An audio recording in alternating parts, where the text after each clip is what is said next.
Selamat datang semuanya. Hari ini saya akan menjelaskan tentang irisan kerucut hiperbola. Sebelum saya memulai menjelaskan, saya akan menyatakan bahwa saya menggunakan kredit dari Jendela Sains. Segala sesuatu yang saya tampilkan nanti itu merupakan bagian dari Jendela Sains dan juga Desmos. Mari kita mulai.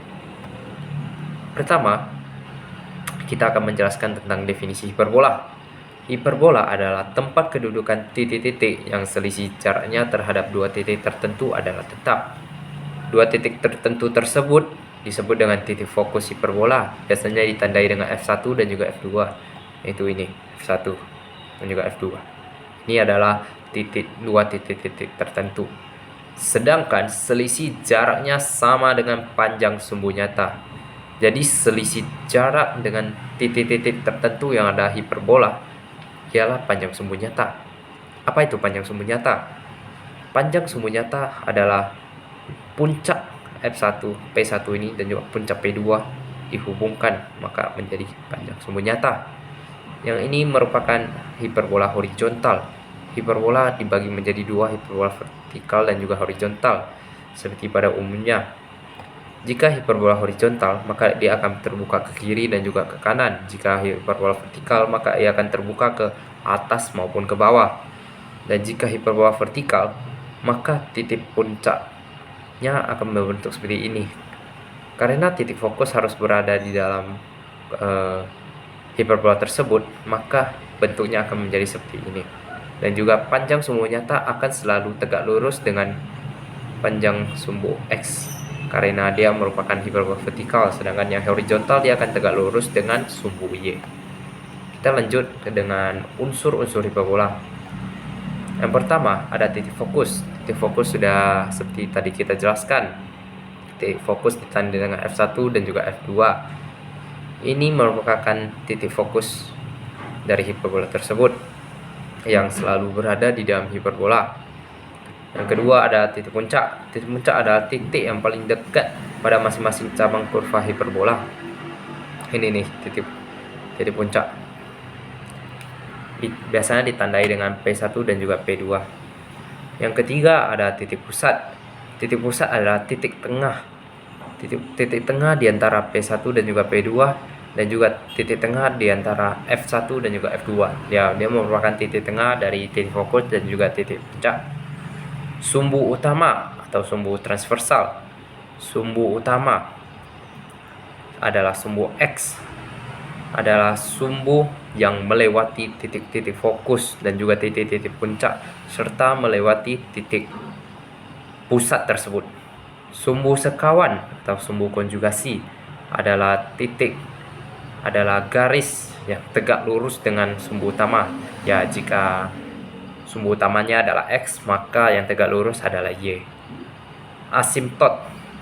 Asimptot merupakan garis A1 dan juga A2. Dua garis miring yang mendekati kurva, tetapi tidak pernah bersentuhan dengannya. Ya, ini dekat nih dengan kurva, tapi tidak pernah bersentuhan. Asimptot juga harus berpotongan dengan pusat ya, jadi garis ini. Selanjutnya adalah panjang. Sebenarnya adalah sumbu nyata. Sumbu nyata yang seperti kita jelaskan tadi. Ini adalah sumbu nyata yang menghubungkan dari P1 dan juga P2. Sumbu imajiner ditandai dengan AB. Sumbu imajiner adalah bagian dari sumbu sekawan. Dia diperoleh dari membuat persegi panjang menggunakan P1 dan juga P2 dan garis sejajar sumbu sekawan, lalu menghubungkan sisi tengah, yaitu ini sisi tengah.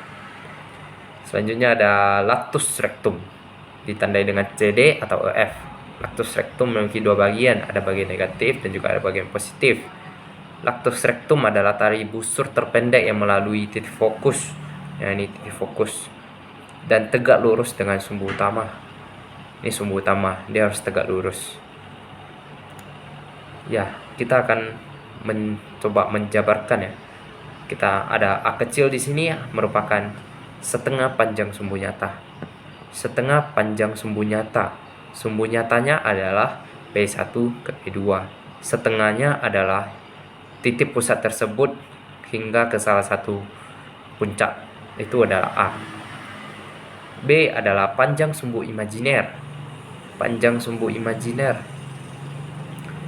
Ini adalah sumbu imajiner. Setengah panjang sumbu imajinernya adalah ini, atau bisa disebut ini atau ini, sama aja karena ya emang sejajar. Yang ketiga ada C, jarak titik pusat ke titik fokus. Jarak titik pusat ke titik fokus. Ya, mengapa dia bukan menuliskan C di sini? Ya, kita bisa lihat bahwa kita sudah membuat kotak tersebut dengan sumbu imajiner, maka kita bisa membuat lingkaran nih, lingkaran tersebut menyinggung titik pusat, titik fokus di sini. Maka bisa diketahui dari ini kan pusat ke titik fokus adalah jari-jari. Maka dari kita menarik garis ke sini dengan tarik garis ke sini itu adalah sama, dia merupakan jari-jari. Nah, kita bikin saja di sini C-nya. Dan dari sini kita mendapatkan segitiga siku-siku. Karena segitiga siku-siku, maka kita akan berlakunya rumus Pitagoras. Pitagoras yaitu C kuadrat sama dengan A kuadrat tambah B kuadrat. Ya, kita akan mendapatkan C kuadratnya, atau ini disebut dengan jarak titik pusat ke titik fokus. Ini setengah panjang sumbu nyata dan ini setengah imajiner. Ya, kita bisa mencari titik-titik tersebut dengan menggunakan rumus ini. Selanjutnya unsur hiperbola vertikal sama yang pada awalnya 1, 2, 3 titik fokus, titik puncak, titik pusat mau sama, namun peletakannya saja yang berbeda. Titik fokus tersebut jadi terletak di sini karena dia akan harus selalu berada di dalam hiperbola. Hiperbola kan terbuka ke atas dan juga ke bawah, dan karena hiperbola vertikal, maka titik fokusnya akan berada di garis Y tersebut. Titik puncaknya pun sama. Nih, dia menjadi puncak dari hiperbola tersebut. Namun titik pusatnya tidak berbeda ya, soalnya pusat tetap pusat sama saja. Nah, di sini sumbu utama atau sumbu transversal menjadi sumbu Y. Seperti yang tadi saya jelaskan, sumbu utama tersebut harus melewati fokus, puncak, dan juga titik pusat. Maka garis yang melewati pada hiperbola vertikal tersebut ialah sumbu Y, bukan sumbu X. Maka sumbu utamanya adalah sumbu Y dan sumbu sekawannya menjadi sumbu X, ya karena dia harus tegak lurus dengan sumbu utama ya. Karena sumbu utamanya sudah Y, maka dia tegak lurus adalah X. Asimtot yang seperti tadi, dia melewati titik pusat namun tidak akan mengenai hiperbola tersebut. Panjang sumbu nyata ya garis terdua tersebut P1 dan juga P2, namun dia menjadi tegak lurus dengan X. Sumbu imajiner juga AB dari kotak tersebut. Sumbu imajiner tersebut menjadi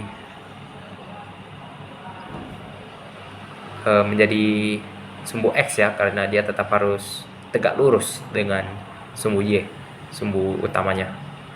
Dan juga ada lactus rectum yang berada di atas dan juga di bawah, karena lactus rectum merupakan tali busur yang menghubungkan, yang melewati titik fokus dan merupakan jarak terpendek dari kedua titik ya.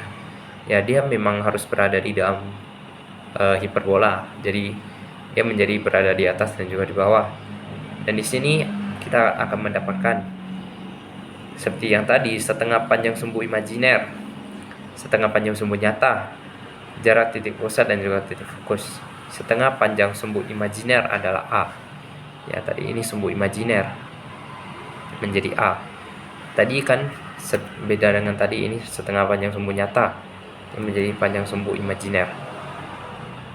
Karena sumbu nyatanya sudah menjadi tegak lurus atau menjadi tegak lurus dengan sumbu X.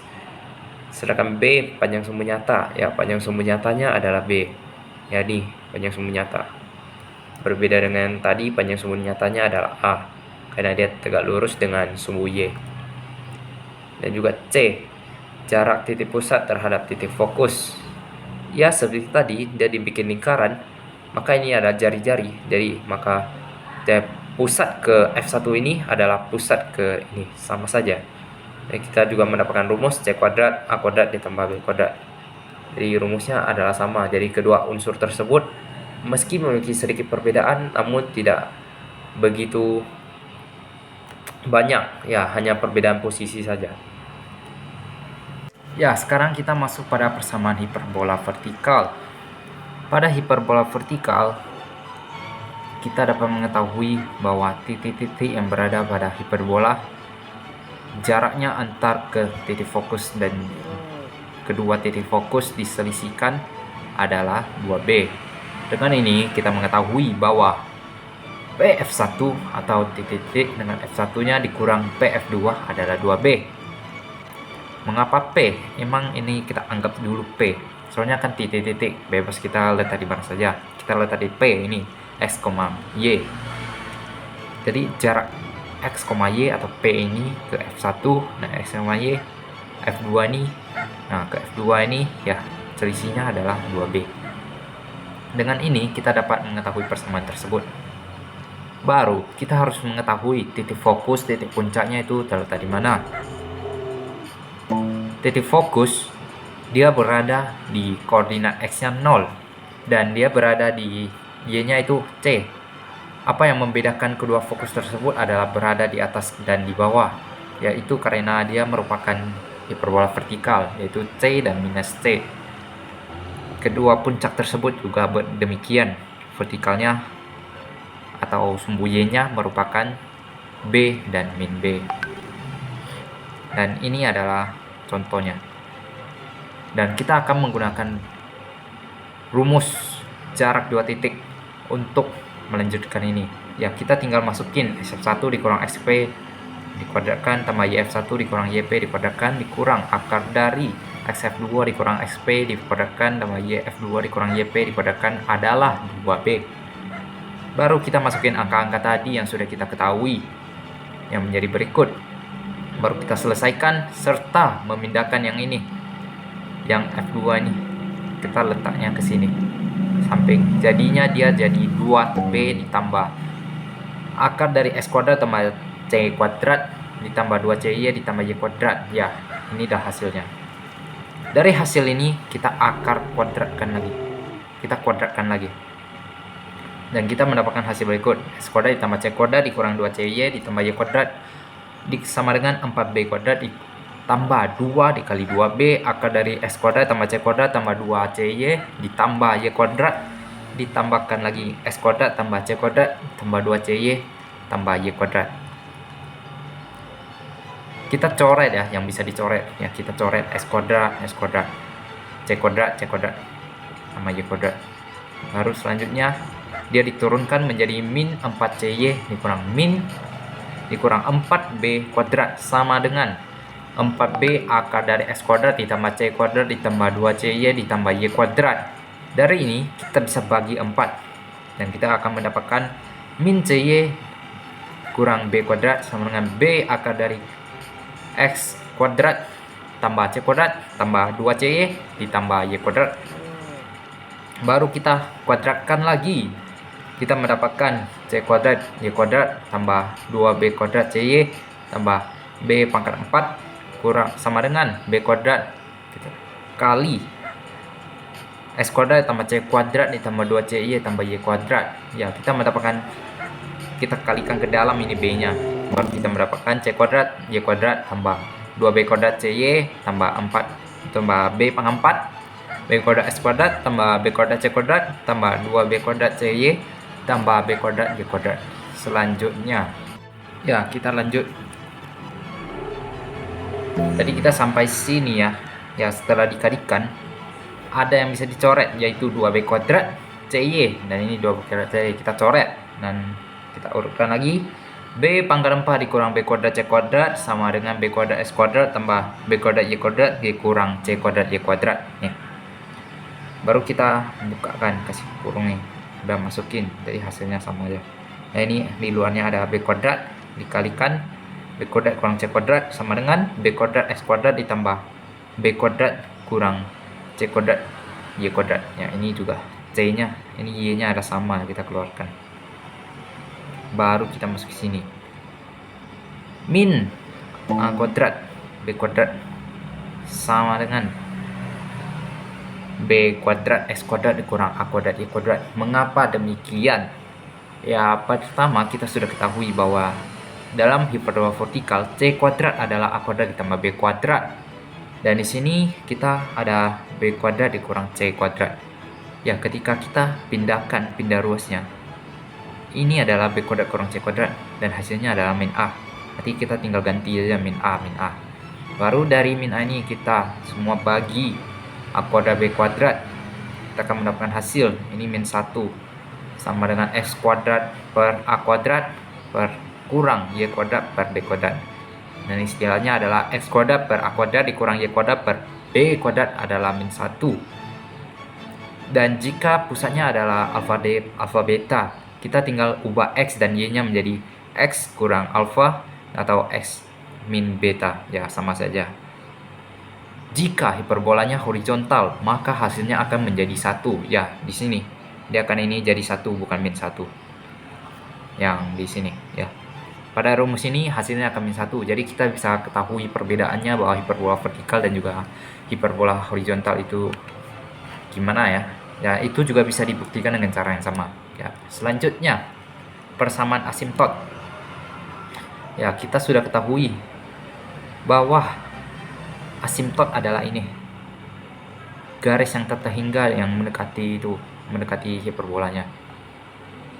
Kita sudah mengetahui persamaan yang tadi kita cari ini. Ya, pertama kita pindah ruaskan dulu menjadi Y kuadrat per B kuadrat sama dengan X kuadrat per A kuadrat kurang 1. Kita kali B kuadrat per X kuadrat. Kita mendapatkan hasil ini. Baru Y kuadrat per X kuadrat B kuadrat per A kuadrat kita faktorkan nih. Dia sama, B kuadrat sama. Kita buka min 1 kurang A kuadrat per X kuadrat. Dari ini kita akarkan menjadi Y per X sama dengan plus minus B per A. Mengapa plus minus? Karena ada garisnya menyinggung, ada atas, ada bawah, ada bagian negatif, ada bagian positif. Jika hiper X sama dengan tata hingga, ini maksudnya gimana? Jika dia terbuka dengan horizontal, maka X-nya kayak tak terhingga gitu, kayak tak terhingga, maka adalah 0. Jadi kita dari ini A sama X-nya kita nolkan ya, per 0. Jadi Y per X sama dengan plus minus B per A. Y sama dengan plus minus B per AX. Y sama dengan B per AX atau Y sama dengan min B per AX, tergantung dari dia terbuka dia mencari yang mana ada positif dan negatifnya. Dan jika pusatnya alfa dan beta seperti yang tadi, kita Y nya tinggal ganti jadi Y min beta plus minus B per A X min alfa. Dan ini A sama dengan B, Y sama dengan X, dan Y sama dengan min X. Jika A sama dengan B, maka kedua asimtot hiperbola saling tegak lurus, yaitu disebut hiperbola ortogonal. Ya, jika A dan B nya saling tegak lurus, ini A dan B saling tegak lurus, maka jadi hiperbola ortogonal. Dan ini adalah gradiennya ya guys. Ini gradiennya M1 nya 1, gradiennya M2 adalah minus 1.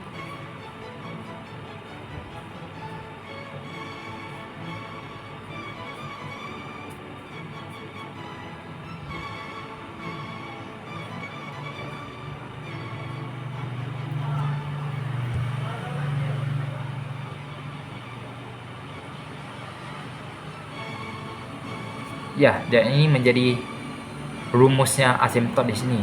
Yang jika dia pusatnya alfa dan beta, kita tinggal ganti Y-nya min beta dan A-nya X min alfa. Dan jika dia A dan B-nya tegak lurus, maka A sama dengan B, maka garis Y sama dengan X memiliki gradien M1 adalah 1, dan Y sama min X memiliki gradien Y sama min 1. Karena M1 kali M2 adalah 1 adalah tegak lurus, adalah min 1, salah nih. Jika M1 dikali M2 adalah min 1, maka kedua garis adalah tegak lurus. kita masuk ke definisi lain hiperbola. Hiperbola adalah tempat kedudukan titik-titik perbandingan jaraknya terhadap suatu titik tertentu dan suatu garis tertentu adalah tetap. Titik tertentu disebut dengan titik fokus, sedangkan garis tertentu adalah garis direktris. Jadi perbandingannya sama. Jadi ini ke sini, ini ke sini sama. Dan juga perbandingannya sebesar eksentrisitas. Ini adalah garis direktris. Kita dapat menyimpulkan bahwa X-nya adalah plus minus akurat per C. Plus minus mengapa? Karena dia ada kiri dan juga kanan, ada positif dan juga negatifnya. Nah, ini adalah negatif ya, kita pakai rumusnya yang negatif. Ini positif, dan pakai rumus yang positif. Berbeda dengan hiperbola vertikal ya, mereka ganti hanya B sama A-nya. Ya vertikal kita harus pakai B dong. Ya dia kan bukan A-nya gini, ya kan B. Ya juga dia memiliki plus minus karena juga ada positif negatif atas bawahnya. Kita tinggal plus minus B kuadrat per C, itu B kuadrat Y sama B kuadrat per C, Y sama min B kuadrat per C. Dengan ini eksentrisitasnya adalah C per A untuk hiperbola horizontal dan juga C per B untuk hiperbola vertikal.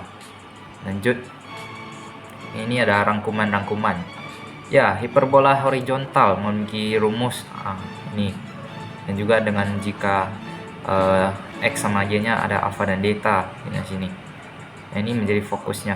Ini plus minus C menjadi A ditambah plus minus C kan, alfa dan beta. Puncaknya juga sama. Garis arahnya juga itu harus ditambahin alfa atau betanya ya untuk ini. Ini juga sama semua. Nah, ini bedanya hanya dia ditambahnya di A, ini di B karena dia beta. Ini juga. Lanjut, hiperbola horizontal memiliki asimptotnya ini. Asimptot kedua ini sama ya, sama panjang latus rektumnya sama. Baru ini Y dikurang min B karena dia Y dikurang beta ya, karena dia alfa dan beta, titiknya alfa dan beta. Ya asimptotnya. Ya, sekian dari video saya tentang menjelaskan irisan keterucut hiperbola. Semoga kamu bisa mengerti apa yang saya jelaskan. Terima kasih.